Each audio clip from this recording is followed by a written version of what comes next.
খাগড়াছড়িতে বৈষম্য বিরোধী আন্দোলনের সময় আহতদের অনেকের জীবন কাটছে অর্থ সংকটে ও নিদারুণ কষ্টে।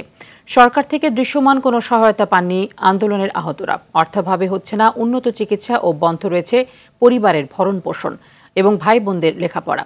স্বজনদের দাবি উন্নত চিকিৎসা ও বেঁচে থাকার জন্য সরকারি সহযোগিতার। খাগড়াছড়ি সংবাদদাতার পাঠানো তথ্যচিত্রে জানাচ্ছেন নাদিরা সুলতানা।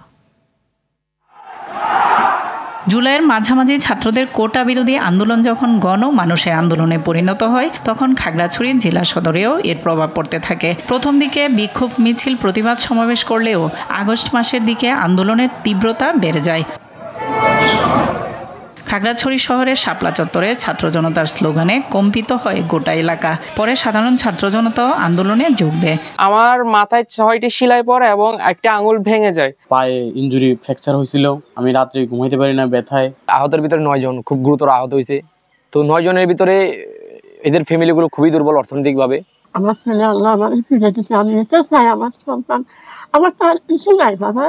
আন্দোলনে খাগড়াছড়ির প্রায় অর্ধশতাধিক শিক্ষার্থী আহত হয়। দীর্ঘ 4 মাসেও কোনো সহায়তা পাননি বৈষম্য বিরোধী ছাত্র আন্দোলনে আহত শিক্ষার্থীরা। আন্দোলন সফল হলেও এখন ভালো নেই তারা। দুঃখের বিষয় হচ্ছে যে আমরা যে 9 জন আহত, তাদের এখনো কোনো প্রশাসনিক লেভেল থেকে বা আমাদের উপর মহল থেকে তেমন কোনো আর্থিক কোনো সুবিধা পায়নি। আহতদের তালিকা করে উন্নত চিকিৎসা দেওয়ার আশ্বাস সিভিল সার্জনের। চিকিৎসা সেবা নিশ্চিত করার লক্ষ্যে, তাদের আর্থিক সহযোগিতা প্রদানের লক্ষ্যে আমাদের সারা দেশের ন্যায় খাগড়াছড়িতেও যাচাই বাছাই হচ্ছে, নাম তালিকা অন্তর্ভুক্তকরণ হচ্ছে। আহতদের উন্নত চিকিৎসা এবং বেঁচে থাকার জন্য কর্মসংস্থানের ব্যবস্থা করার দাবি জানান আহতদের স্বজনরা।